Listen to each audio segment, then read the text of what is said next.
പ്രിയപ്പെട്ട വിദ്യാർത്ഥികളെ, disasters and disaster management in India എന്ന പാഠഭാഗമാണ് നമ്മൾ കഴിഞ്ഞ വീഡിയോയിൽ പഠിച്ചത്. ഇന്നത്തെ വീഡിയോയിൽ നമ്മൾ പഠിക്കാൻ പോകുന്നത് ആ പാഠഭാഗവുമായി ബന്ധപ്പെട്ടുള്ള ചോദ്യങ്ങളും ഉത്തരങ്ങളും മറ്റു പ്രവർത്തനങ്ങളുമാണ്. അപ്പോൾ ആ കാര്യങ്ങൾ പഠിക്കാനായി നമുക്ക് പോകാം. ഒന്നാമത്തെ ആക്ടിവിറ്റിയിലേക്ക് നമുക്ക് പോകാം. നോട്ട് മേക്കിംഗ് ആണ് ഒന്നാമത്തെ ആക്ടിവിറ്റി. എന്താണ് നോട്ട് മേക്കിംഗ് എന്ന് നമുക്ക് നോക്കാം. You have read the essay Disasters and Disaster Management in India. Given below is an outline of the notes on this essay. Read the essay carefully again and complete the notes. ദുരന്തങ്ങളും ദുരന്ത നിവാരണവും ഇന്ത്യയിൽ എന്ന ലേഖനം നിങ്ങൾ വായിച്ചുവല്ലോ. ഈ ലേഖനത്തിലെ പ്രധാനപ്പെട്ട കുറിപ്പുകളുടെ രൂപരേഖ ചുവടെ നൽകിയിരിക്കുന്നു. ഉപന്യാസം വീണ്ടും ശ്രദ്ധാപൂർവം വായിക്കുക. അതിനുശേഷം കുറിപ്പുകൾ പൂർത്തിയാക്കുക. നോട്ട് മേക്കിംഗ് എന്ന് പറയുന്നത് കുറിപ്പുകൾ തയ്യാറാക്കുക എന്നുള്ളതാണ്. പ്രധാനപ്പെട്ട ആശയങ്ങൾ എടുത്തെഴുതുക എന്നതാണ് അർത്ഥമാക്കുന്നത്. പ്രധാനപ്പെട്ട ആശയങ്ങൾ എടുത്തെഴുതുമ്പോൾ അവ പൂർണ്ണമായ വാചകങ്ങളിൽ ആവണമെന്ന് നിർബന്ധമില്ല. അത് വെറും കുറിപ്പുകൾ മാത്രമാണ്. പ്രധാനപ്പെട്ട ആശയങ്ങൾ മാത്രമാണ് നമ്മൾ എഴുതുന്നത്. അതാണ് നോട്ട് മേക്കിംഗ് എന്ന് പറയുന്നത്. ഇനി നമ്മൾ എങ്ങനെയാണ് നോട്ട് മേക്കിംഗ് തയ്യാറാക്കുന്നത്, കുറിപ്പുകൾ തയ്യാറാക്കുന്നത് എന്ന് നമുക്ക് നോക്കാം. ഇവിടെ ഈ പുസ്തകത്തിൽ അതിൻ്റെ മാതൃക കാണിച്ചു തന്നിരിക്കുകയാണ്. നമുക്ക് നോക്കാം. Disasters and disaster management in India heading കൊടുക്കുന്നു. ഇനി അതുമായി ബന്ധപ്പെട്ട ആശയങ്ങൾ, പ്രധാനപ്പെട്ട പോയിന്റുകളാണ് താഴെ കൊടുക്കുന്നത്. Disasters and disaster management in India എന്ന പാഠവുമായി ബന്ധപ്പെട്ട പ്രധാനപ്പെട്ട ആശയങ്ങളാണ് ഇവിടെ നൽകിയിരിക്കുന്നത്. Disasters and disaster management in India, അതുമായി ബന്ധപ്പെട്ട് ആദ്യത്തെ പോയിന്റ് ഇവിടെ കൊടുത്തിരിക്കുന്നു. ഡിസാസ്റ്റേഴ്സ് ദ ഗ്ലോബൽ സിനേറിയോ, ദുരന്തങ്ങൾ ആഗോള സാഹചര്യം. അതുമായി ബന്ധപ്പെട്ട് 6 പോയിന്റുകൾ ഇവിടെ കൊടുത്തിട്ടുണ്ട്. അതുകൊണ്ടാണ് 1.1, 1.2, 1.3, 1.4, 1.5, 1.6 എന്ന് എഴുതിയിരിക്കുന്നത്. നമുക്ക് നോക്കാം. 1.1 a challenge for all humanity, എല്ലാ മനുഷ്യർക്കും ഒരു വെല്ലുവിളിയാണ് ദുരന്തങ്ങൾ. 1.2 increase in frequency and intensity, ആവൃത്തിയിലും തീവ്രതയിലും വർധനവ്. 1.3, 1.4 നമ്മൾ തന്നെ ഫില്ല് ചെയ്യണം. നിങ്ങൾക്കായി ഞാൻ അത് എഴുതിയിട്ടുണ്ട്. 1.3 the world is becoming more prone to disasters, ലോകം കൂടുതൽ ദുരന്തങ്ങൾക്ക് ഇരയായിക്കൊണ്ടിരിക്കുന്നു. 1.4 both developed and developing countries are affected, വികസ്വര രാജ്യങ്ങളെയും ഇത് ബാധിക്കുന്നു. 1.5 ഇവിടെ കൊടുത്തിട്ടുണ്ട്. Floods more common, India, China and Bangladesh most affected, വെള്ളപ്പൊക്കം കൂടുതൽ സാധാരണയായി കാണപ്പെടുന്നു. ഇന്ത്യ, ചൈന, ബംഗ്ലാദേശ് എന്നീ രാജ്യങ്ങളെയാണ് ഏറ്റവും കൂടുതൽ ബാധിക്കുന്നത്. 1.6 drought dead least 40% of all deaths from disasters, വരൾച്ച മാരകമായതാണ്. ദുരന്തങ്ങളിൽ നിന്നുള്ള മരണങ്ങളിൽ 40% വരൾച്ച കാരണമാണ്. ഇനി disasters and disaster management in India എന്ന ആ ഹെഡിങ്ങുമായിട്ട് ബന്ധപ്പെട്ടുള്ള രണ്ടാമത്തെ പ്രധാനപ്പെട്ട പോയിന്റാണ് ഡിസാസ്റ്റേഴ്സ് ഇന്ത്യൻ കോണ്ടെക്സ്റ്റ്, ദുരന്തങ്ങൾ ഇന്ത്യൻ സാഹചര്യം. അതുമായി ബന്ധപ്പെട്ടുള്ള പോയിന്റ്സിലേക്ക് നമുക്ക് പോകാം. 2.1 ഹൈലി പ്രോൺ ടു ഡിസാസ്റ്റേഴ്സ്, ദുരന്തങ്ങൾക്ക് സാധ്യത കൂടുതലാണ്. 2.2 റീസൺസ് ഫോർ വൾനറബിലിറ്റി, അപകട സാധ്യതയ്ക്കുള്ള കാരണങ്ങൾ ഇവിടെ പറഞ്ഞിരിക്കുന്നു. 2.2 എന്ന ആശയത്തിൻ്റെ ഉപ ആശയങ്ങളായതുകൊണ്ട് 2.21, 2.22, 2.23 എന്ന് നമ്മൾ എഴുതുന്നു. 2.21 ജോഗ്രഫിക്കൽ ലൊക്കേഷൻ, ഭൂമിശാസ്ത്രപരമായ സ്ഥാനം. 2.22 ജിയോളജിക്കൽ ഫോർമേഷൻ, ഭൂമിശാസ്ത്രപരമായ രൂപീകരണം. 2.23 ഓവർ പോപ്പുലേഷൻ, അമിത ജനസംഖ്യ. അപ്പോൾ ഇതൊക്കെയാണ് 2.2മായി ബന്ധപ്പെട്ടുള്ള പോയിന്റ്സ്. ഇനി 2.3 different kinds of disasters in India, regional, ഇന്ത്യയിലെ വിവിധതരം ദുരന്തങ്ങൾ, പ്രാദേശികമായിട്ടുള്ളത്. അപ്പോൾ 2.3യുമായി ബന്ധപ്പെട്ടുള്ള പോയിന്റ്സ് ആണ് നമ്മൾ എഴുതുന്നത്. അതുകൊണ്ട് 2.31, 2.32, 2.33, 2.34, 2.35, 2.36 എന്ന് പറഞ്ഞ് നമ്മൾ എഴുതുന്നു. 2.31 northern region, landslides, floods, droughts and earthquakes. വടക്കൻ പ്രദേശം, മണ്ണിടിച്ചിൽ, വെള്ളപ്പൊക്കം, വരൾച്ച, ഭൂകമ്പം. 2.32 Eastern region, floods and droughts, heat waves, hailstorms, cyclones, heavy winds. കിഴക്കൻ പ്രദേശം വെള്ളപ്പൊക്കവും വരൾച്ചയും, ചൂട് തരംഗങ്ങൾ, ആലിപ്പഴം, കൊടുങ്കാറ്റുകൾ, ചുഴലിക്കാറ്റുകൾ, കനത്ത കാറ്റ് ഇവയൊക്കെ ഉണ്ടാകുന്നു. 2.33 northern eastern region, floods, landslides and earthquakes. വടക്ക് കിഴക്കൻ മേഖലയിൽ വെള്ളപ്പൊക്കം, മണ്ണിടിച്ചിൽ, ഭൂകമ്പം ഇവ ഉണ്ടാകുന്നു. 2.34 western region, severe droughts, wind erosion, floods, cyclones. പടിഞ്ഞാറൻ പ്രദേശങ്ങൾ കടുത്ത വരൾച്ച, കാറ്റ്, മണ്ണൊലിപ്പ്, വെള്ളപ്പൊക്കം, ചുഴലിക്കാറ്റുകൾ എന്നിവ ഉണ്ടാകുന്നു. 2.35 southern region, cyclones, sea erosion, tsunami and landslides especially in the coastal areas. തെക്കൻ പ്രദേശം ചുഴലിക്കാറ്റുകൾ, കടൽ മണ്ണൊലിപ്പ്, സുനാമി, മണ്ണിടിച്ചിൽ എന്നിവ പ്രത്യേകിച്ചും തീരപ്രദേശങ്ങളിൽ ഉണ്ടാകുന്നു. 2.36 islands, sea erosion and tsunami. ദ്വീപുകൾ കടൽ മണ്ണൊലിപ്പും സുനാമിയും ബാധിക്കുന്നു. ഇനി 2.4 major disasters in this century, ഈ നൂറ്റാണ്ടിലെ വലിയ ദുരന്തങ്ങൾ. 2.4മായി ബന്ധപ്പെട്ട പോയിന്റാണ്. അതുകൊണ്ട് നമ്മൾ ആ ദുരന്തങ്ങളെല്ലാം 2.41, 2.42, 2.43, 2.44, 2.45 എന്ന് പറഞ്ഞ് എഴുതുന്നു. 2.41 Gujarat earthquake 2001, 2001 Gujarat earthquake. 2.42 Mumbai Gujarat floods, 2005 Mumbai Gujarat floods. 2.43 tsunami 2004, 2004 tsunami. 2.44 Uttarakhand flash floods, ഉത്തരാഖണ്ഡിലെ പെട്ടെന്നുള്ള വെള്ളപ്പൊക്കം. 2.45 ഫൈലിൻ ഹറിക്കെയിൻ 2013, 2013 ഫൈലിൻ ചുഴലിക്കാറ്റ്. ഇനി നമുക്ക് disasters and disaster management in India എന്ന ആ ആശയത്തോടനുബന്ധിച്ചുള്ള മൂന്നാമത്തെ പ്രധാനപ്പെട്ട പോയിന്റിലേക്ക് പോകാം. The direct and indirect impact of disasters, ദുരന്തങ്ങളുടെ പ്രത്യക്ഷവും പരോക്ഷവുമായ ആഘാതം.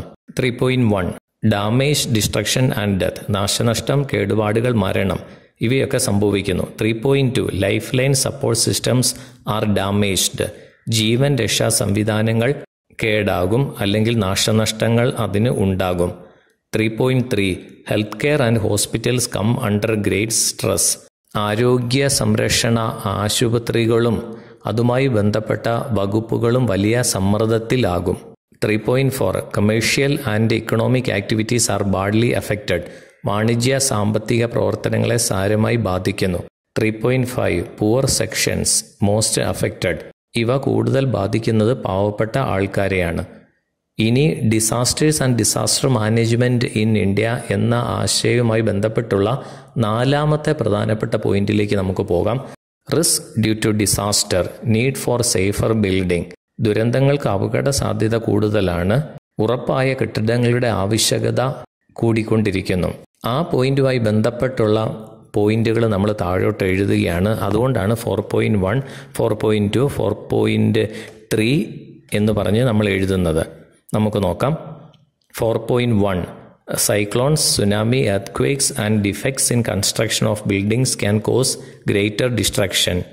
ചുഴലിക്കാറ്റുകൾ, സുനാമി, ഭൂകമ്പങ്ങൾ, കെട്ടിട നിർമ്മാണത്തിലെ അപാകതകൾ എന്നിവ കൂടുതൽ നാശത്തിന് കാരണമാകും.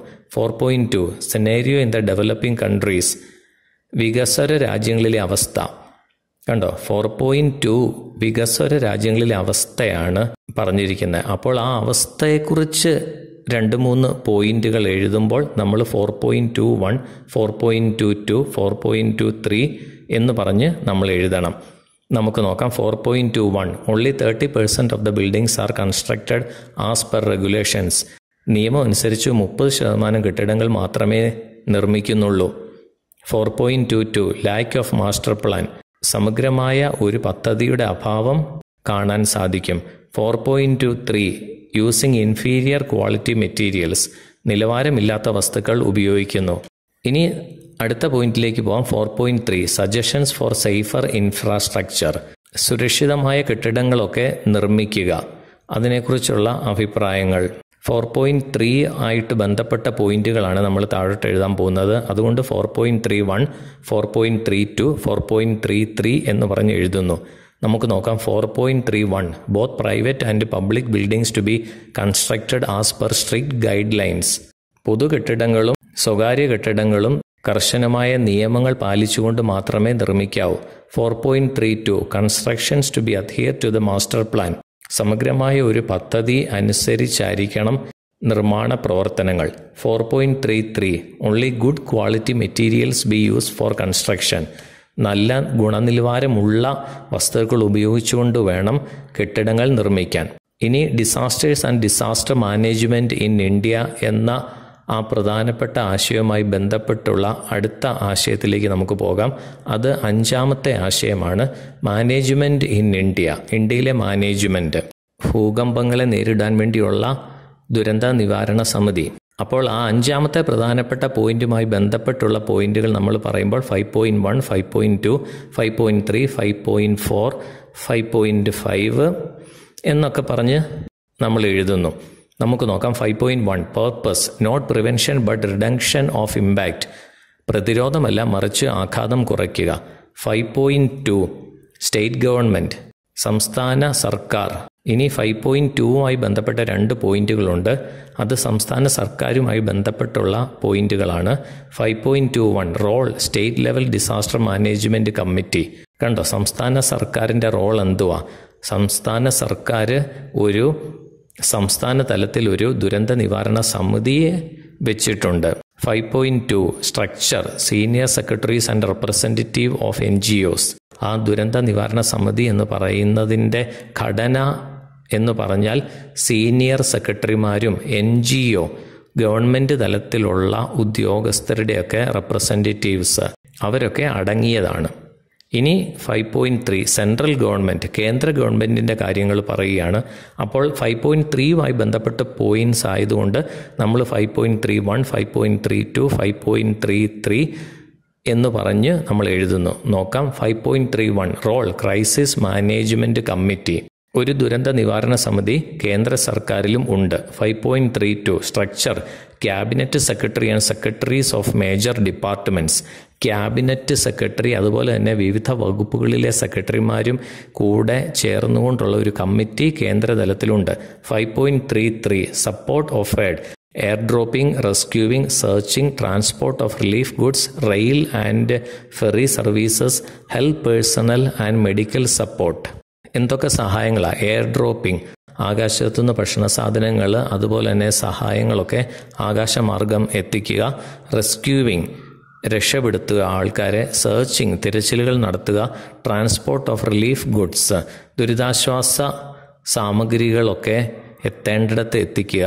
റെയിൽ ആൻഡ് ഫെറി സർവീസസ്, കടത്തുവള്ളം, ബോട്ട് ഗതാഗതം ഇവയൊക്കെ നടപ്പാക്കുക. ഹെൽത്ത് പേഴ്സണൽ, ഡോക്ടർമാരെയൊക്കെ നിയോഗിക്കുക. ആൻഡ് മെഡിക്കൽ സപ്പോർട്ട്, അതുപോലെ തന്നെ ആരോഗ്യകരവുമായി ബന്ധപ്പെട്ടുള്ള എല്ലാ പിന്തുണയും നൽകുക. ഇനി 5.4 റീഹാബിലിറ്റേഷൻ ഓഫ് വിക്ടിംസ്, ഇരകളായവരുടെ പുനരധിവാസം. അതുമായി ബന്ധപ്പെട്ട് 3 പോയിന്റ് ഉള്ളതുകൊണ്ടാണ് 5.41, 5.42, 5.43 എന്ന് പറഞ്ഞ് നമ്മൾ എഴുതുന്നത്. നമുക്ക് നോക്കാം. 5.41 integral part of disaster management. കണ്ടോ, മുകളിലത്തെ പോയിന്റ് എന്ന് പറഞ്ഞാൽ റീഹാബിലിറ്റേഷൻ ആണ്. അപ്പോൾ 5.41 പറയുന്നു integral part of disaster management. ഡിസാസ്റ്റർ മാനേജ്മെൻറ്റുമായി ബന്ധപ്പെട്ട പ്രധാനപ്പെട്ട ഒരു കാര്യമാണ് rehabilitation. 5.42 proper coordination among various departments. വിവിധ വകുപ്പുകളെല്ലാവരും കൂടി സംയോജിച്ചുകൊണ്ട് വേണം പ്രവർത്തിക്കാൻ. 5.43 rescue teams, additional skills and equipped with latest technology. Rescue teams, ആളുകളെ രക്ഷപ്പെടുത്തുന്ന ടീമുകൾ. ആ ടീമംഗങ്ങൾക്ക് കൂടുതൽ സൗകര്യങ്ങൾ ചെയ്തു കൊടുക്കണം. അതുപോലെ തന്നെ അവരെ ഓരോ പുതിയ കാര്യങ്ങൾ പഠിപ്പിക്കണം. എല്ലാ ടെക്നോളജിയും അവർക്ക് കൊടുത്തിരിക്കണം. അപ്പോൾ ഇത്രയും കാര്യങ്ങളാണ് നമ്മൾ നോക്കേണ്ടത്. നോട്ട് മേക്കിംഗ് ആണ് ഇപ്പോൾ നമ്മൾ പഠിച്ചത്. അപ്പോൾ ഇത് ഒന്നുകൂടെ നിങ്ങൾ മനസ്സ് ഇരുത്തി വായിക്കുക. എങ്ങനെയാണ് കുറിപ്പുകൾ തയ്യാറാക്കേണ്ടത്, ഓരോ പോയിന്റിൻ്റെയും താഴെയായിട്ട് അതുമായി ബന്ധപ്പെട്ട പോയിന്റുകൾ വരുമ്പോൾ എങ്ങനെയാണ് നമ്പർ ഇട്ട് നമ്മൾ എഴുതുന്നത്, ഇവയൊക്കെയാണ് നമ്മളിപ്പോൾ കണ്ടത്. അപ്പോൾ ഒന്നുകൂടെ ഇത് വായിച്ച് മനസ്സിലാക്കുക. നമുക്ക് 2ാമത്തെ ആക്ടിവിറ്റിയിലേക്ക് പോകാം. Writing A Praisy. 3-1 സംഗ്രഹിക്കുക എന്നുള്ളതാണ് നമുക്ക് അടുത്തതായി പഠിക്കാനുള്ളത്. You have read the essay and prepared notes on disasters and disaster management in India. Based on the notes you prepared, write a precis of the essay. ഒരു ചോദ്യം ചോദിച്ചിരിക്കുകയാണ്, disasters and disaster management in India എന്ന പാഠം നിങ്ങൾ പഠിച്ചുവല്ലോ. അതുമായി ബന്ധപ്പെട്ട് ഇപ്പോൾ നിങ്ങൾ കുറിപ്പുകളും തയ്യാറാക്കിയല്ലോ. ഈ പാഠഭാഗത്തിൻ്റെ ഒരു സംഗ്രഹം, അതായത് 1/3 ചുരുക്കി നിങ്ങൾ എഴുതുക. നിങ്ങൾ തയ്യാറാക്കിയ കുറിപ്പുകളും പ്രധാനപ്പെട്ട ആശയങ്ങളും എല്ലാം വെച്ചുകൊണ്ട് 1/3 സംഗ്രഹിച്ച് എഴുതുക. അപ്പോൾ നിങ്ങൾ ശ്രദ്ധിച്ചേ, disasters and disaster management in India എന്ന പാഠം ആണ് നമ്മൾ പഠിച്ചത്. ഇപ്പോൾ നിങ്ങൾക്ക് വേണ്ടി അത് 1/3 ഞാൻ ഇവിടെ സംഗ്രഹിച്ചു വെച്ചിരിക്കുകയാണ്. ഇനി എങ്ങനെയാണ് ഈ പാഠം 1/3 സംഗ്രഹിച്ചത് എന്ന് ഞാൻ പറയാം. നിങ്ങൾക്കറിയാമല്ലോ, disasters and disaster management in India എന്ന് പറയുന്നത് 4 പേജ് ഉള്ള ഒരു പാഠമാണ്. അപ്പോൾ ആ 4 പേജ് പാഠത്തിൽ നിന്ന് പ്രധാനപ്പെട്ട ആശയങ്ങളെല്ലാം എടുത്തുകൊണ്ട് നമ്മൾ 1 പേജ് ആക്കി ചുരുക്കിയിരിക്കുകയാണ്. ഇതെങ്ങനെയാണ് ചുരുക്കിയത് എന്ന് ഞാൻ പറയാം. നമ്മൾ disasters and disaster management in India എന്ന പാഠം പഠിച്ചുകൊണ്ടിരുന്നപ്പോൾ വലതുവശത്ത് കൊടുത്തിരിക്കുന്ന ചോദ്യങ്ങളുടെ ഉത്തരങ്ങൾ നമ്മൾ എഴുതുകയും പഠിക്കുകയും ചെയ്തുവല്ലോ. ആ ചോദ്യങ്ങളുടെ ഉത്തരങ്ങളെല്ലാമാണ് ഞാനിവിടെ എഴുതിയിരിക്കുന്നത്. ആ ചോദ്യങ്ങളുടെ എല്ലാ ഉത്തരങ്ങൾ എഴുതിയപ്പോൾ തന്നെ 1/3 നമ്മൾ സംഗ്രഹിച്ചു കഴിഞ്ഞിരിക്കുന്നു. അപ്പോൾ ഇവിടെ കൊടുത്തിരിക്കുന്നത് നമ്മൾ പഠിച്ച പാഠഭാഗവുമായി ബന്ധപ്പെട്ടുള്ള ചോദ്യങ്ങളുടെ ഉത്തരങ്ങളാണ് ഞാനിവിടെ 3 പാരഗ്രാഫാക്കി നൽകിയിരിക്കുന്നത്. ഈ പാരഗ്രാഫ് ജസ്റ്റ് നമ്മളൊന്ന് വായിക്കാം. ഇതുമായിട്ട് ബന്ധപ്പെട്ട് ഇതിൻ്റെ മലയാളം അർത്ഥം ഞാൻ പറയുന്നില്ല, കാരണം ഇതിൻ്റെ മലയാളം അർത്ഥം കഴിഞ്ഞ വീഡിയോയിലെല്ലാം നമ്മൾ പഠിച്ചതാണ്.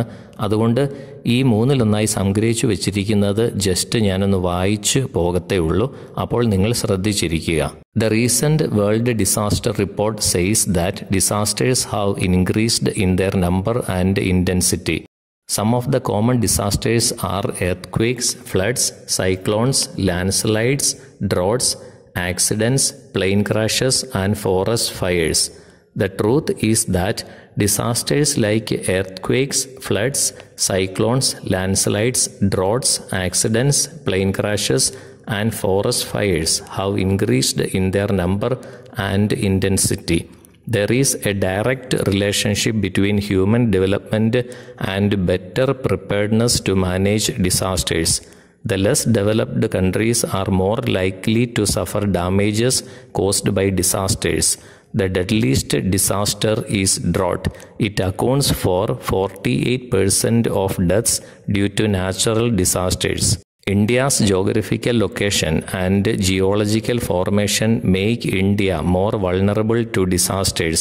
Its long coastline, snow-covered peaks, and high mountain ranges and the perennial rivers of the north combine to make the problems worse. India has only 2% of the total geographical area, but it supports 18% of the total population. So there is a great pressure on the natural resources. This directly or indirectly leads to disasters like floods, droughts, landslides, and earthquakes. Tsunami is a relatively new natural disaster in India. Due to the lack of an adequate warning system, the tsunami of 2004 destroyed a large portion of the coastal regions of Tamil Nadu, Kerala, Andhra Pradesh, and also the Andaman and Nicobar Islands. It killed many people and damaged properties worth many crores. The man-made disaster that India witnessed in the last century is the Bhopal gas tragedy of 1984.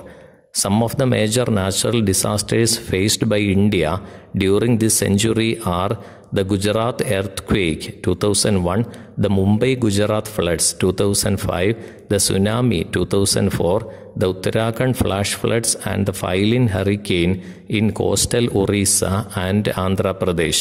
When disaster strikes, the lifeline support systems, namely communication, power supply, water supply, drainage, etc., are damaged. Moreover, healthcare and hospitals are also put under severe stress. Commercial and economic activities are also badly affected. Life almost comes to a standstill. The most affected are the poor sections of society. It is so because they have to work daily to earn their income. The major limitation is people don't follow the regulations laid down for ensuring safety and security. In developing countries, only 30% of the buildings are constructed in accordance with the rules and regulations. The lack of a master plan and the poorer quality of materials used for construction are also major limitations. To ensure the safety and security of the buildings, both private and public buildings should be constructed according to the rules. At the state level, there is a state-level disaster management committee consisting of the senior secretaries of various departments and the representatives of NGOs. At the national level, there is a crisis management committee headed by the cabinet secretary and the secretaries from the major departments of the government. The central government, with proper coordination with various ministries, gives the necessary support to the states. This includes defense services like airdropping, rescuing, searching, transport of relief goods, etc. It also includes availability of railway and ferry services, health personnel, and medical support. The rescue teams should have special skills and attitudes in dealing with disasters. They need to be well equipped with latest technologies. The purpose of disaster management is to reduce the impact of disasters. It is not possible to prevent many of the disasters, but with proper management, we can definitely reduce the deaths and damages caused by them. പരീക്ഷയ്ക്ക് 3/1 ചുരുക്കുവാൻ ഒരു ചോദ്യം ചോദിക്കും. അത് നിങ്ങൾ നന്നായി വായിച്ച ശേഷം അതിലെ പ്രധാനപ്പെട്ട പോയിന്റുകൾ മാത്രം എഴുതി 3/1 സംഗ്രഹിക്കണം. മൂന്നാമത്തെ ആക്ടിവിറ്റിയിലേക്ക് നമുക്ക് പോകാം. Think and respond. What are some of the disasters, natural, man-made and industrial, your locality has witnessed in the last 10 years? What were the impact of these disasters on man and nature?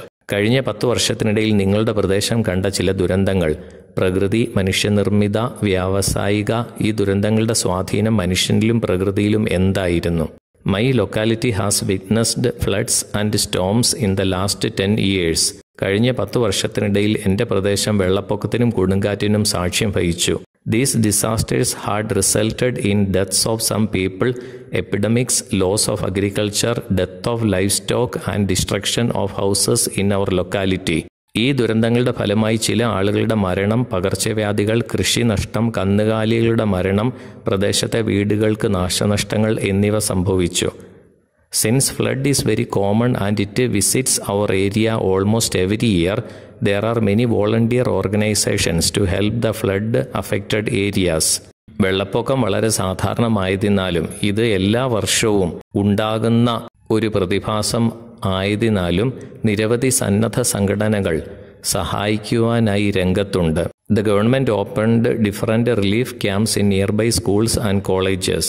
അടുത്തുള്ള സ്കൂളുകളിലും കോളേജുകളിലും സർക്കാർ വിവിധ ദുരിതാശ്വാസ ക്യാമ്പുകൾ തുറന്നു.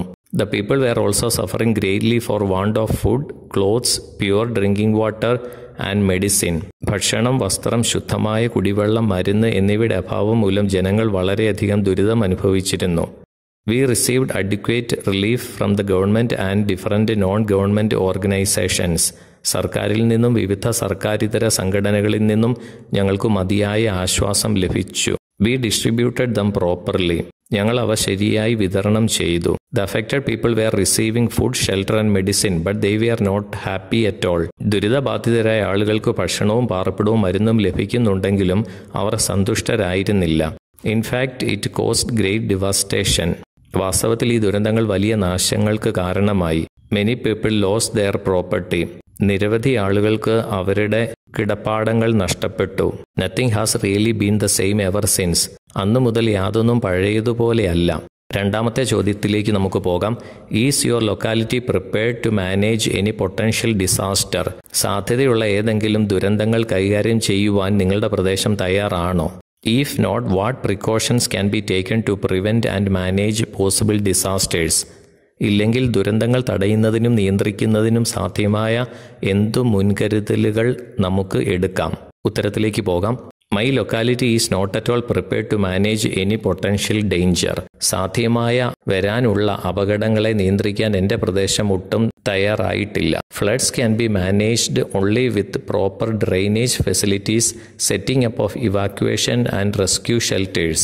ശരിയായ drainage സൗകര്യങ്ങൾ, രക്ഷപ്പെടുവാൻ വേണ്ടിയുള്ള സൗകര്യങ്ങൾ, അഭയകേന്ദ്രങ്ങൾ തുറക്കുക എന്നിവ കൊണ്ട് മാത്രമേ വെള്ളപ്പൊക്കം കൈകാര്യം ചെയ്യുവാൻ കഴിയൂ. Proper disposal of waste to prevent epidemics and good warning systems should also be introduced. പകർച്ചവ്യാധികൾ തടയുന്നതിനായി മാലിന്യങ്ങൾ ശരിയായ രീതിയിൽ നീക്കം ചെയ്യണം. കൂടാതെ നല്ല മുന്നറിയിപ്പ് സംവിധാനങ്ങളും ഏർപ്പെടുത്തണം. Immediate measures should be taken to ensure water flows into the sea and that human lives and agriculture are protected. കടലിലേക്ക് വെള്ളം ഒഴുകുന്നത് ഉറപ്പാക്കാനും മനുഷ്യജീവിതവും കൃഷിയും സംരക്ഷിക്കപ്പെടാനും അടിയന്തര നടപടികൾ കൈക്കൊള്ളണം. The plans to rebuild the flood affected areas should be scientifically implemented. ദുരന്തം ബാധിച്ച പ്രദേശങ്ങളെ വെള്ളപ്പൊക്കത്തിൽ നിന്നും പുനർനിർമ്മിക്കാനുള്ള പദ്ധതികൾ ശാസ്ത്രീയമായി നടപ്പാക്കണം. മൂന്നാമത്തെ ചോദ്യത്തിലേക്ക് നമുക്ക് പോകാം. The author says that disaster management in India is the responsibility of the state and central governments. Do you agree with this view? Do you think that the people of our country have a role in preventing and managing disasters? ഇന്ത്യയിലെ ദുരന്ത നിവാരണം സംസ്ഥാനത്തിൻ്റെയും കേന്ദ്ര സർക്കാരുകളുടെയും ഉത്തരവാദിത്തമാണെന്ന് രചയിതാവ് പറയുന്നു. ഈ വീക്ഷണത്തോട് നിങ്ങൾ യോജിക്കുന്നുണ്ടോ? ദുരന്തങ്ങൾ തടയുന്നതിലും കൈകാര്യം ചെയ്യുന്നതിലും നമ്മുടെ രാജ്യത്തെ ജനങ്ങൾക്ക് പങ്കുണ്ടെന്ന് നിങ്ങൾ കരുതുന്നുണ്ടോ? I don't agree with this view. ഈ കാഴ്ചപ്പാടിനോട് ഞാൻ യോജിക്കുന്നില്ല. I fully agree with the view that the people of our country should have a role in preventing and managing disasters. ദുരന്തങ്ങൾ തടയുന്നതിലും കൈകാര്യം ചെയ്യുന്നതിലും നമ്മുടെ രാജ്യത്തെ ജനങ്ങൾക്ക് പങ്കുണ്ടെന്ന അഭിപ്രായത്തോട് ഞാൻ പൂർണ്ണമായും യോജിക്കുന്നു. People can do many things to reduce the impact of such disasters. അത്തരം ദുരന്തങ്ങളുടെ ആഘാതം കുറയ്ക്കുന്നതിന് ആളുകൾക്ക് പലതും ചെയ്യുവാൻ കഴിയും. They should be aware of their causes and should undertake preventive and rescue measures themselves. ദുരന്തങ്ങളുടെ കാരണങ്ങളെക്കുറിച്ച് അവർ ബോധവാന്മാരാകുകയും പ്രതിരോധ പ്രവർത്തനങ്ങളും രക്ഷാപ്രവർത്തനങ്ങളും സ്വയം ഏറ്റെടുക്കുകയും വേണം. They should also be trained to give immediate relief measures. അടിയന്തര ദുരിതാശ്വാസ നടപടികൾ നൽകുവാനും അവർക്ക് പരിശീലനം നൽകണം. നാലാമത്തെ ചോദ്യത്തിലേക്ക് നമുക്ക് പോകാം. What do you think about the measures of rehabilitation that are adopted after each disaster? ഓരോ ദുരന്തത്തിനും ശേഷമുള്ള പുനരധിവാസ നടപടികളെക്കുറിച്ച് നിങ്ങൾ എന്താണ് ചിന്തിക്കുന്നത്? Do you think the measures R sufficient? നടപടികൾ മതിയെന്ന് നിങ്ങൾ കരുതുന്നുണ്ടോ? ഇപ്പോഴുള്ള നടപടികൾ മതി എന്ന് നിങ്ങൾ കരുതുന്നുണ്ടോ? The measures of rehabilitation that are adopted after each disaster are not good enough. ഓരോ ദുരന്തത്തിനും ശേഷം സ്വീകരിക്കുന്ന പുനരധിവാസ നടപടികൾ പര്യാപ്തമല്ല. They are insufficient. അവ അപര്യാപ്തമാണ്. The rehabilitation today includes only evacuation and refuge shelters. ഇന്നത്തെ പുനരധിവാസത്തിൽ രക്ഷപ്പെടുവാൻ സഹായിക്കുക, അഭയകേന്ദ്രങ്ങൾ തുറക്കുക എന്നിവയാണ് ഉൾപ്പെടുന്നത്. Rebuilding the damages should also be introduced. നാശനഷ്ടങ്ങളും കേടുപാടുകളും വന്ന കെട്ടിടങ്ങളും ഇവയൊക്കെ പുനർനിർമ്മിക്കുന്നതിന് പദ്ധതികൾ അവതരിപ്പിക്കണം. Some measures are carried out just to please the people. ജനങ്ങളെ പ്രീതിപ്പെടുത്തുന്നതിനായി ചില നടപടികൾ എടുക്കുന്നു. Often these measures are just temporary solutions. മിക്കപ്പോഴും ഈ നടപടികൾ താൽക്കാലിക പരിഹാരങ്ങൾ മാത്രമാണ്. The contractors who make the buildings should use quality materials for the construction of houses. കെട്ടിടങ്ങൾ നിർമ്മിക്കുന്ന കരാറുകാർ വീടുകളുടെ നിർമ്മാണത്തിന് ഗുണനിലവാരമുള്ള വസ്തുക്കൾ ഉപയോഗിക്കണം. There is no determined effort on the part of anybody to make things work properly. കാര്യങ്ങൾ ശരിയായി പ്രവർത്തിപ്പിക്കാൻ ആരുടെ ഭാഗത്തു നിന്നും ഒരു നിശ്ചയദാർഢ്യമില്ല. നാലാമത്തെ ആക്ടിവിറ്റിയിലേക്ക് നമുക്ക് പോകാം. Explore the Roots. Explore the Roots എന്ന് പറയുന്നത് എല്ലാത്തിൻ്റെ അർത്ഥം കണ്ടുപിടിക്കുക, ആഴത്തിലുള്ള അർത്ഥം കണ്ടുപിടിക്കുക എന്നുള്ളതാണ്. ഒന്നാമത്തെ ചോദ്യം അസ്ട്രോണമി. അസ്ട്രോണമി എന്ന് പറഞ്ഞാൽ scientific study of the universe, പ്രപഞ്ചത്തെക്കുറിച്ചുള്ള ശാസ്ത്രീയ പഠനം. രണ്ടാമത്തെ വാക്ക് astrophysics, the physics of astronomical objects. Astrophysics എന്ന് പറഞ്ഞാൽ ജ്യോതിശാസ്ത്രപരമായ വസ്തുക്കളുടെ ഭൗതിക ശാസ്ത്രം. മൂന്നാമത്തെ വാക്ക് ആസ്ട്രോനോട്ട്, സ്പേസ് ട്രാവലർ എന്നാണ് അർത്ഥം, ബഹിരാകാശ സഞ്ചാരി. നാലാമത്തെ വാക്ക് aster, star shaped structure in cells. സെല്ലുകളിലെ, കോശങ്ങളിലെയൊക്കെ നക്ഷത്രാകൃതിയിലുള്ള ഘടന, അതിനാണ് ആസ്റ്റർ എന്ന് പറയുന്നത്. അഞ്ചാമത്തെ വാക്കിലേക്ക് പോവാം. ആസ്ട്രിസ്ക്, സ്റ്റാർ ഷേപ്ഡ് സിംബൽ, നക്ഷത്രാകൃതിയിലുള്ള ചിഹ്നത്തിനാണ് ആസ്ട്രിസ്ക് എന്ന് പറയുന്നത്. ആറാമത്തെ വാക്കിലേക്ക് പോകാം. അസ്ട്രോളജർ. അസ്ട്രോളജർ എന്ന് പറയുന്നത് one who studies stars in relation to human behaviour. മനുഷ്യന്റെ പെരുമാറ്റവുമായി ബന്ധപ്പെട്ട് നക്ഷത്രങ്ങളെ പഠിക്കുന്നയാൾ. 7ാമത്തെ വാക്കിലേക്ക് പോവാം.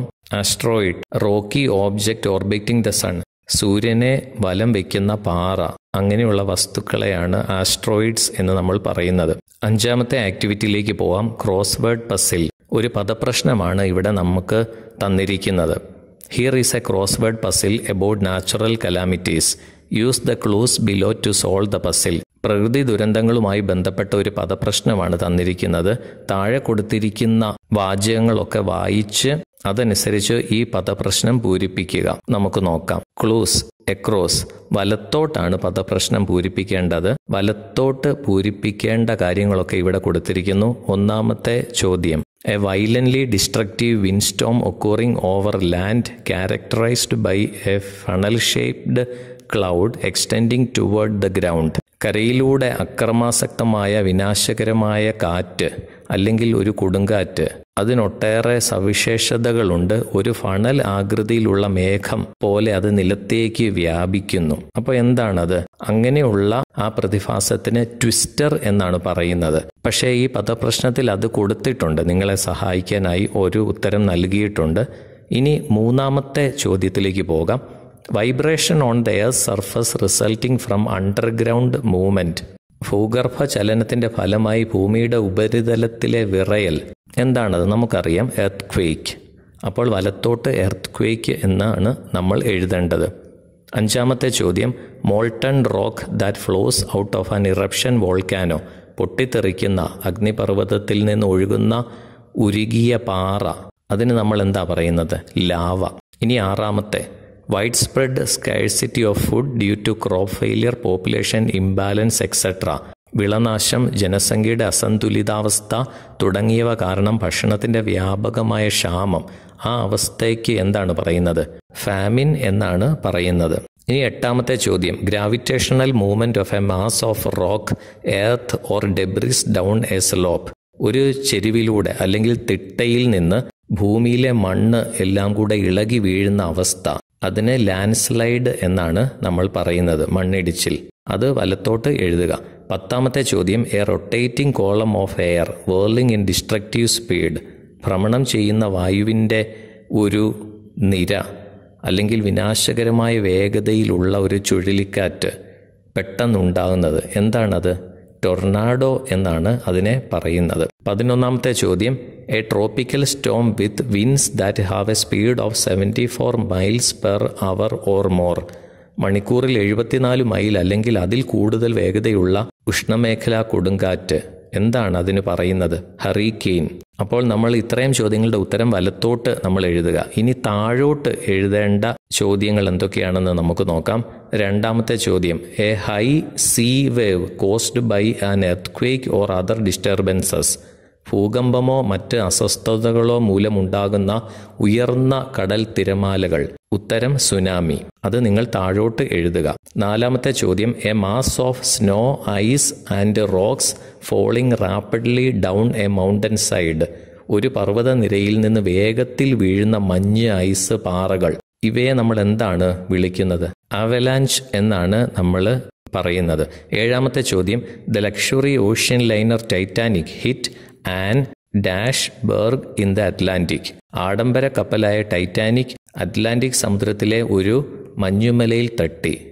ഐസ്ബർഗ്. ഐസ് എന്നാണ് അവിടെ പൂരിപ്പിക്കേണ്ടത്. 9ാമത്തെ ചോദ്യം. A violent disturbance of the atmosphere with strong winds and usually rain, thunder, lightening or snow. ശക്തമായ കാറ്റിനൊപ്പം അന്തരീക്ഷത്തിലുള്ള അസ്വസ്ഥത, സാധാരണയായി മഴ, ഇടി, മിന്നൽ അല്ലെങ്കിൽ മഞ്ഞ്. ഇങ്ങനെയൊക്കെയുള്ള പ്രതിഭാസത്തിന് എന്താണ് പറയുന്നത്? ഉത്തരം സ്റ്റോം. വലിയ ഒരു ശക്തമായ കാറ്റ് എന്നാണ് ഇതിന് പറയുന്നത്, സ്റ്റോം. അപ്പോൾ ഇത്രയും നമ്മൾ വലത്തോട്ടും താഴോട്ടും പൂരിപ്പിച്ചു കഴിയുമ്പോൾ പദപ്രശ്നം ദാ ഇങ്ങനെയാണ് വരുന്നത്. അപ്പോൾ ഈ പദപ്രശ്നം പൂരിപ്പിച്ചതിലൂടെ നമ്മൾ ഒത്തിരി പുതിയ വാക്കുകൾ പഠിച്ചു അല്ലേ? ഇനി നമുക്ക് 6ാമത്തെ ആക്ടിവിറ്റിയിലേക്ക് പോകാം. ഇതൊരു പ്രോജക്റ്റ് വർക്കാണ്, നിങ്ങൾ തന്നെ ചെയ്യേണ്ടതാണ്. നമുക്ക് നോക്കാം. The author says that of all the disasters, floods are the most common. India, China and Bangladesh are the most affected by floods. എല്ലാ ദുരന്തങ്ങളിലും വെച്ച് വെള്ളപ്പൊക്കമാണ് ഏറ്റവും സാധാരണമായത്. വെള്ളപ്പൊക്കം ഏറ്റവും കൂടുതൽ ബാധിക്കുന്നത് ഇന്ത്യ, ചൈന, ബംഗ്ലാദേശ് എന്നീ രാജ്യങ്ങളെയാണ്. In Kerala also we experience floods during the monsoon. മഴക്കാലത്ത് നമ്മളും വെള്ളപ്പൊക്കം അനുഭവിക്കുന്നു. The water levels of rivers rise, flooding cities and towns. നദികളുടെ ജലനിരപ്പ് ഉയരുകയും നഗരങ്ങളിലും പട്ടണങ്ങളിലും വെള്ളപ്പൊക്കം ഉണ്ടാകുകയും ചെയ്യുന്നു. What are the reasons for this flooding? ഈ വെള്ളപ്പൊക്കത്തിൻ്റെ കാരണങ്ങൾ എന്തൊക്കെയാണ്? ഇതൊരു പ്രോജക്റ്റ് വർക്കായിട്ടാണ് നിങ്ങൾക്ക് തന്നിരിക്കുന്നത്. നിങ്ങൾ പത്രങ്ങളും മാഗസിനുകളും ഇൻ്റർനെറ്റ് ഇവയെല്ലാം ഉപയോഗിച്ചുകൊണ്ട് നിങ്ങൾ ഒരു പ്രോജക്റ്റ് തയ്യാറാക്കണം. തൽക്കാലം നിങ്ങൾക്കായി ഞാൻ ഇവിടെ ഒരു പ്രോജക്റ്റ് തയ്യാറാക്കിയിട്ടുണ്ട്. നമുക്ക് നോക്കാം. ആദ്യമായി നമ്മൾ ഹെഡിങ് എഴുതുന്നു, ഫ്ലഡ്സ് ഇൻ കേരള, കേരളത്തിലെ വെള്ളപ്പൊക്കം. അതിനുശേഷം ഇൻട്രൊഡക്ഷൻ എന്ന് എഴുതുന്നു. ഒരു ഇൻട്രൊഡക്ഷൻ നമുക്ക് കൊടുക്കാം. Floods are a frequent phenomenon in Kerala. കേരളത്തിലെ പതിവ് പ്രതിഭാസമാണ് വെള്ളപ്പൊക്കം. Floods can cause brutal damage to human life and valuable property. വെള്ളപ്പൊക്കം മനുഷ്യജീവിതത്തിനും ക്രൂരമായ നാശങ്ങൾക്കും കാരണമാകും. Thousands of homes have been affected and damaged. ആയിരക്കണക്കിന് വീടുകൾക്ക് നാശനഷ്ടം ഉണ്ടാകും. Agriculture areas are the first to be affected by floods. വെള്ളപ്പൊക്കം ആദ്യം ബാധിക്കുന്നത് കാർഷിക മേഖലകളെയാണ്. Many fields and crops get destroyed due to the overflow of water and cause great loss to mankind. ജലപ്രവാഹം മൂലം പാടങ്ങളും വിളകളും നശിക്കുകയും മനുഷ്യരാശിക്ക് വലിയ നഷ്ടം ഉണ്ടാകുകയും ചെയ്യുന്നു. Not only humans but animals also lose their shelter and lives. മനുഷ്യർക്ക് മാത്രമല്ല മൃഗങ്ങളുടെയും അഭയവും ജീവിതവും നഷ്ടപ്പെടുന്നു. More than 1 million people had to take shelter in relief camps. 1 ദശലക്ഷത്തിലധികം ആളുകൾ ദുരിതാശ്വാസ ക്യാമ്പുകളിൽ അഭയം തേടേണ്ടി വരുന്നു. The following are the reasons which are responsible for this deadly calamity in the state of Kerala. കേരളത്തിലെ ഈ മാരകമായ വിപത്തിന് കാരണമായ കാരണങ്ങൾ താഴെ പറയുന്നവയാണ്. ഇനി നമ്മൾ റീസൺസ് എന്ന് പറഞ്ഞ് ഒരു ഹെഡിങ് കൊടുക്കുന്നു. അതിനുശേഷം വെള്ളപ്പൊക്കത്തിന്റെ കാരണങ്ങൾ ഓരോന്നായി എഴുതുന്നു. ഹെവി റെയിൻഫോൾ, കനത്ത മഴ. Kerala receives a lot of rainfall during the monsoon seasons. മഴക്കാലത്ത് കേരളത്തിന് ധാരാളം മഴ ലഭിക്കുന്നു. There are floods and both low lying and upper region of Kerala. കേരളത്തിന്റെ താഴ്ന്ന പ്രദേശങ്ങളും ഉയർന്ന പ്രദേശങ്ങളും വെള്ളപ്പൊക്ക ഭീഷണിയിലാണ്. അടുത്ത point, over population. Kerala is one of the most densely populated states of India. അമിതമായ ജനസംഖ്യയാണ് അടുത്ത പോയിന്റ്. ഇന്ത്യയിലെ ഏറ്റവും ജനസാന്ദ്രതയുള്ള സംസ്ഥാനങ്ങളിൽ ഒന്നാണ് Keralam. The population density of Kerala is even double of the average population density of India. കേരളത്തിലെ ജനസാന്ദ്രത ഇന്ത്യയിലെ ശരാശരി ജനസാന്ദ്രതയുടെ ഇരട്ടിയാണ്. Therefore, the area which is tightly packed with population is prone to destruction. അതിനാൽ ജനസംഖ്യ കൊണ്ട് നിറഞ്ഞിരിക്കുന്ന പ്രദേശത്തിൽ നാശങ്ങൾക്ക് സാധ്യതയുണ്ട്. Deforestation, വനനശീകരണം. The green cover in the state of Kerala has been eliminating since independence. സ്വാതന്ത്ര്യലബ്ധിക്ക് ശേഷം കേരളത്തിലെ പച്ചപ്പ് ഇല്ലാതാകുകയാണ്. The reduction of green cover in the state was because of rapid development. ദ്രുതഗതിയിലുള്ള വികസനം മൂലമാണ് സംസ്ഥാനത്ത് ഹരിതഭംഗി കുറയുന്നത്. This has in turn reduced the water absorption capacity of land and caused water stagnation. ഇതുമൂലം ജലം ആഗിരണം ചെയ്യാനുള്ള ശേഷി കുറയുകയും വെള്ളം കെട്ടിക്കിടക്കുകയും ചെയ്യും. This is one of the reasons of destruction. വനനശീകരണത്തിന്റെ ഒരു കാരണം ഇതാണ്. Deforestation in hilly areas cause sudden rise of water as now there are no trees left and therefore the land will have less water carrying capacity. മലയോര പ്രദേശങ്ങളിലെ വനനശീകരണം കാരണം പെട്ടെന്ന് വെള്ളം ഉയരുന്നു. കാരണം ഇപ്പോൾ അവിടെ മരങ്ങളൊന്നും അവശേഷിക്കുന്നില്ല. അതിനാൽ മണ്ണിന് വെള്ളം വഹിക്കുവാനുള്ള ശേഷി കുറവാണ്. അടുത്തതായി, changing the flow of reverse. നദികളുടെ ഒഴുക്ക് മാറ്റുന്നു അല്ലെ തടയുന്നു. The nature had a purpose in keeping the flow of rivers in the Arabian Sea, but the humans changed this setup according to their own benefits. അറബിക്കടലിലോട്ടുള്ള നദികളുടെ ഒഴുക്ക് നിലനിർത്തുന്നതിന് പ്രകൃതിക്ക് ഒരു വഴി ഉണ്ടായിരുന്നുവെങ്കിലും മനുഷ്യർ സ്വന്തം നേട്ടങ്ങൾക്കനുസൃതമായി ഈ നദികളുടെ ഒഴുക്ക് മാറ്റുകയാണ്. The floods occurred were due to the foolish activities of humans. മനുഷ്യരുടെ വിഡ്ഢിത്തം മൂലമാണ് വെള്ളപ്പൊക്കങ്ങൾ ഉണ്ടാകുന്നത്. ഓപ്പണിംഗ് ഓഫ് ഡാംസ്, ഡാമുകളുടെ തുറക്കൽ. During the time of heavy rainfall, the state was forced to open the gates of many dams, which eventually resulted in floods. കനത്ത മഴയുള്ള സമയത്ത് നിരവധി ഡാമുകളുടെ കവാടങ്ങൾ തുറക്കുവാൻ നാം നിർബന്ധിതരാകുന്നു. ഇത് വെള്ളപ്പൊക്കത്തിന് കാരണമാകുന്നു. അടുത്ത point, lack of drainage facilities. Drainage സൗകര്യങ്ങളുടെ അഭാവം, മലിനമായ ജലം ഒഴുക്കി വിടുന്നതിനുള്ള സൗകര്യക്കുറവ്. Lack of drainage system or poorly maintained drainage systems are also responsible for this calamity. Drainage സംവിധാനത്തിൻ്റെ അഭാവം അല്ലെങ്കിൽ മോശമായി പരിപാലിക്കുന്ന ഡ്രെയിനേജ് സംവിധാനങ്ങൾ എന്നിവയും ഈ വിപത്തിന് കാരണമാകുന്നു. Drainage systems are getting congested due to rapid urbanization, industrialization and population growth. ദ്രുതഗതിയിലുള്ള നഗരവൽക്കരണം, വ്യവസായവൽക്കരണം, ജനസംഖ്യാ വർധന എന്നിവ കാരണം ഡ്രെയിനേജ് സംവിധാനങ്ങൾ തിങ്ങിഞ്ഞെരുങ്ങിയ അവസ്ഥയിലാണ്. Improper construction of banks. തീരങ്ങളുടെ ഉചിതമല്ലാത്ത നിർമ്മാണ രീതികൾ. Construction of flood banks along the floodplains is a lasting solution to the recurring problem. നദികളുടെ ഇരുവശത്തുമുള്ള തീരങ്ങളുടെ നിർമ്മാണം വെള്ളപ്പൊക്കത്തിന് ശാശ്വതമായ ഒരു പരിഹാരമാണ്. Construction on hilly areas. മലയോര പ്രദേശങ്ങളിലെ നിർമ്മാണം. With the growing population, the area is becoming limited and therefore the people started construction at hilly places. വർദ്ധിച്ചു വരുന്ന ജനസംഖ്യയോടെ വാസസ്ഥലങ്ങൾ പരിമിതമാവുകയാണ്.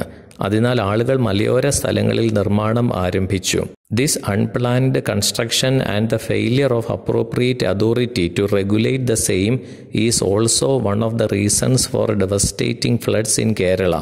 ആസൂത്രിതമല്ലാത്ത ഈ നിർമ്മാണവും അത് നിയന്ത്രിക്കാൻ ഉചിതമായ നിയമങ്ങളുടെ പരാജയവും കേരളത്തിലെ വിനാശകരമായ വെള്ളപ്പൊക്കത്തിന് ഒരു കാരണമാണ്.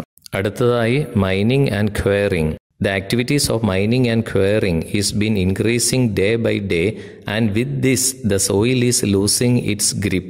ഖനനത്തിൻ്റെയും ക്വാറിയുടെയും പ്രവർത്തനങ്ങൾ അനുദിനം വർദ്ധിച്ചുകൊണ്ടിരിക്കുകയാണ്. ഇതോടെ മണ്ണിൻ്റെ ഉറപ്പ് നഷ്ടപ്പെടുന്നു. The hills were chosen for mining, quarrying, constructing hotels, acquiring the forest illegally and other related job which damages the grip of soil and is one of the biggest reasons behind the occurrence of the calamity. ഖനനം, quarry, ഹോട്ടലുകൾ നിർമ്മിക്കുക, അനധികൃതമായി വനം സ്വന്തമാക്കുക, മറ്റു അനുബന്ധ ജോലികൾ എന്നിവയ്ക്കാണ് കുന്നുകൾ തിരഞ്ഞെടുക്കുന്നത്. ഇത് മണ്ണിൻ്റെ ഉറപ്പിന് നാശമുണ്ടാക്കുകയും ദുരന്തം സംഭവിക്കുന്നതിന് പിന്നിലെ ഏറ്റവും വലിയ കാരണങ്ങളിൽ ഒന്നായി മാറുകയും ചെയ്യുന്നു. Pollutants thrown in rivers. നദികളിൽ എറിയുന്ന മാലിന്യങ്ങൾ. Huge amount of plastic waste are thrown into the rivers every day. People were responsible for it. വലിയ അളവിൽ പ്ലാസ്റ്റിക് മാലിന്യങ്ങൾ ഓരോ ദിവസവും നദികളിലേക്ക് വലിച്ചെറിയപ്പെടുന്നു. ആളുകൾക്കാണ് അതിൻ്റെ ഉത്തരവാദിത്വം. കൺസ്ട്രക്ഷൻ, നിർമ്മാണം. Kerala had many paddy fields within it's boundaries. കേരളത്തിൻ്റെ അതിർത്തിക്കുള്ളിൽ ധാരാളം നെൽവയലുകൾ ഉണ്ടായിരുന്നു. These fields act as reservoirs to rivers in low-lying, but these rich fields were replaced with airports, malls, building, etc. താഴ്ന്ന പ്രദേശങ്ങളിലുള്ള നദികളുടെ ജലസംഭരണികളായി ഈ പാടങ്ങൾ പ്രവർത്തിച്ചിരുന്നെങ്കിലും ഈ സമ്പന്നമായ വയലുകൾക്ക് പകരം വിമാനത്താവളങ്ങൾ, മാളുകൾ, കെട്ടിടങ്ങൾ തുടങ്ങിയവ സ്ഥാപിച്ചു. ഇനി കൺക്ലൂഷൻ എന്നെഴുതി നമുക്ക് 2-3 സെന്റൻസുകൾ എഴുതാം. Nature cannot be always blame for the calamities that are occurring round the world. ലോകമെമ്പാടും സംഭവിക്കുന്ന വിപത്തുകൾക്ക് പ്രകൃതിയെ എല്ലായ്പ്പോഴും കുറ്റപ്പെടുത്താനാവില്ല. There are many acts of humans which are going against the will of the nature. പ്രകൃതിയുടെ ഇച്ഛയ്ക്ക് വിരുദ്ധമായി മനുഷ്യരുടെ പല പ്രവൃത്തികളുമുണ്ട്. We cannot control the amount of rain that falls on the land, but we can control our behavior. കരയിൽ പെയ്യുന്ന മഴയുടെ അളവ് നമുക്ക് നിയന്ത്രിക്കാൻ കഴിയില്ല, പക്ഷേ നമ്മുടെ പെരുമാറ്റം നിയന്ത്രിക്കുവാൻ കഴിയും. We need to study the human actions that aggravate these problems and also find solutions to these problems. ഈ പ്രശ്നങ്ങൾ രൂക്ഷമാക്കുന്ന മാനുഷിക ഇടപെടലുകളെക്കുറിച്ച് പഠിക്കുകയും പ്രശ്നങ്ങൾക്ക് പരിഹാരം കണ്ടെത്തുകയും വേണം. 7ാമത്തെ ആക്ടിവിറ്റിയിലേക്ക് നമുക്ക് പോകാം. കളക്ഷൻ. പത്രവാർത്തകൾ കണ്ടെത്തുകയും അവയെക്കുറിച്ച് ചർച്ച ചെയ്യുകയും ചെയ്യുക എന്നുള്ളതാണ് ഇവിടെ ഉദ്ദേശിക്കുന്നത്. നമുക്ക് നോക്കാം. We are highly vulnerable to many natural disasters. പല പ്രകൃതി ദുരന്തങ്ങൾക്കും നമ്മൾ വളരെ വേഗത്തിൽ ഇരകളാകുന്നു. While some fail to act in the moment of crisis or become victims of these disasters, some others rise up to the occasion and help the victims. ചിലർ പ്രതിസന്ധിയുടെ നിമിഷത്തിൽ പരാജയപ്പെടുകയോ അതിന് ഇരകളാകുകയോ ചെയ്യുന്നു. മറ്റു ചിലർ ഈ അവസരത്തിൽ എഴുന്നേറ്റ് ഇരകളെ സഹായിക്കുന്നു.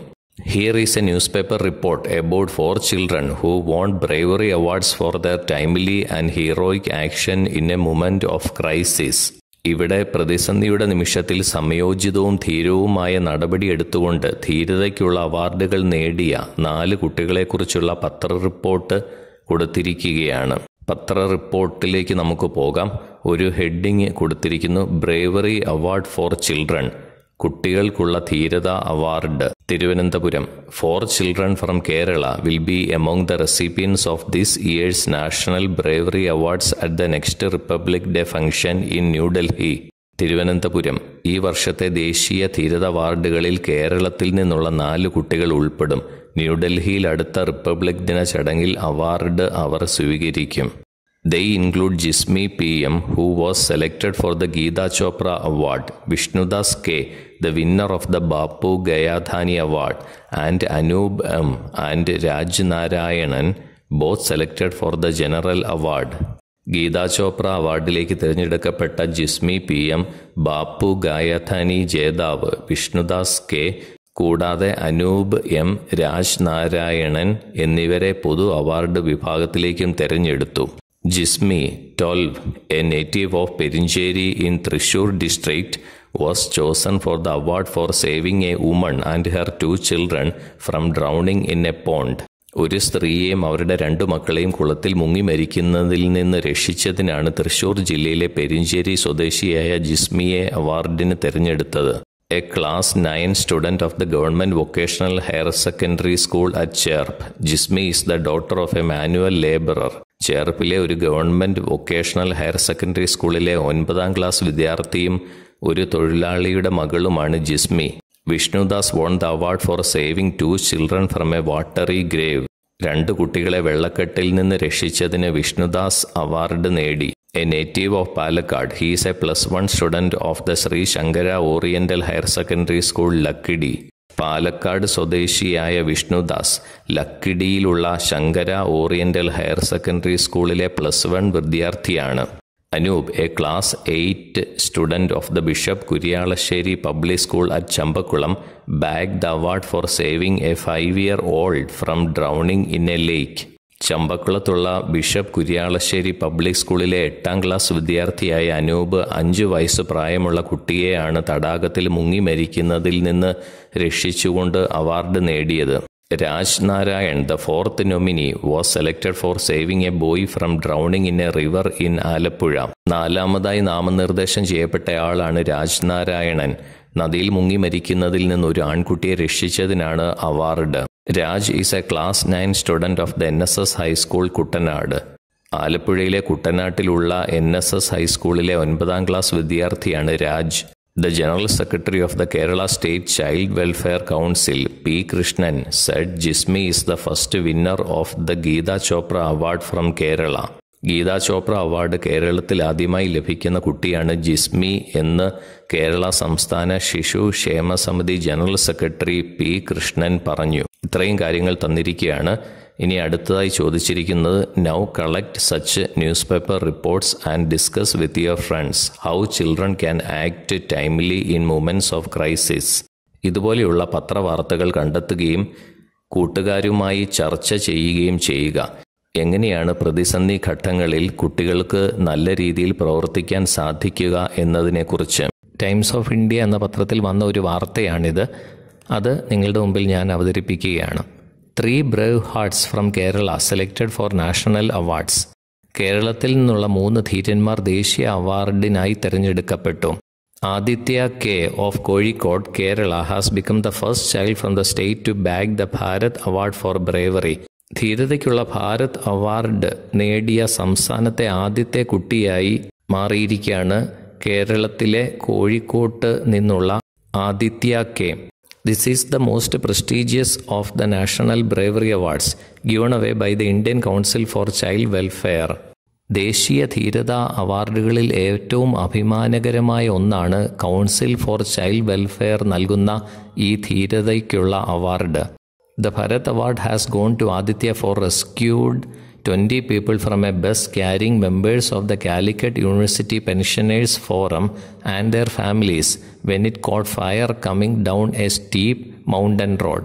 കുത്തനെയുള്ള പർവ്വത റോഡിൽ നിന്ന് ഇറങ്ങി വരുമ്പോൾ തീ പിടിച്ച ബസ്സിൽ നിന്നും കാലിക്കറ്റ് യൂണിവേഴ്സിറ്റി പെൻഷനേഴ്സ് ഫോറത്തിലെ അംഗങ്ങളെയും അവരുടെ കുടുംബാംഗങ്ങളെയും അങ്ങനെ 20 പേരെ രക്ഷിച്ചതിനാണ് ആദിത്യയ്ക്ക് ഭാരത് അവാർഡ് ലഭിച്ചത്.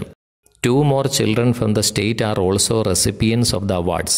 സംസ്ഥാനത്ത് നിന്നുള്ള 2 കുട്ടികൾ കൂടി അവാർഡിന് അർഹരായി. Muhammad Mohsin has been given the award posthumously for saving the lives of 3 children. 3 കുട്ടികളുടെ ജീവൻ രക്ഷിച്ചതിന് മുഹമ്മദ് മൊഹ്സിൻ എന്ന കുട്ടിക്ക് മരണാനന്തര അവാർഡ് നൽകി. Fatha gets the award for rescuing a woman and a girl from an approaching train. ഒരു സ്ത്രീയെയും പെൺകുട്ടിയെയും പാഞ്ഞു വരുന്ന ട്രെയിനിൽ നിന്ന് രക്ഷപ്പെടുത്തിയതിനാണ് ഫത്തയ്ക്ക് അവാർഡ് ലഭിക്കുന്നത്. Both belong to Kozhikode. ഇരുവരും കോഴിക്കോട് സ്വദേശികളാണ്. ഇതൊരു പത്രവാർത്തയാണ്. ഇത് കൂട്ടുകാരുമായി ചർച്ച ചെയ്യുക.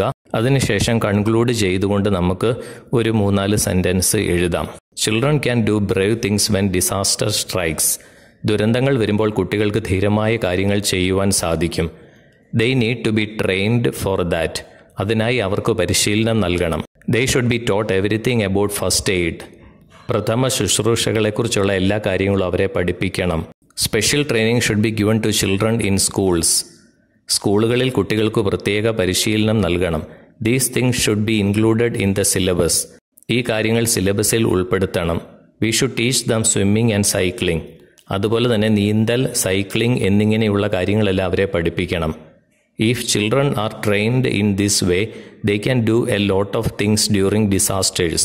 കുട്ടികളെ ഇങ്ങനെ പരിശീലിപ്പിച്ചാൽ അവർക്ക് ദുരന്തങ്ങളുടെ സമയത്ത് ഒരുപാട് കാര്യങ്ങൾ ചെയ്യുവാൻ സാധിക്കും. പ്രിയപ്പെട്ട കുട്ടികളെ, disasters and disaster management in India എന്ന പാഠഭാഗം മുഴുവൻ നമ്മൾ പഠിച്ചു കഴിഞ്ഞിരിക്കുകയാണ്.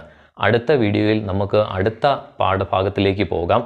Thank you so much for watching.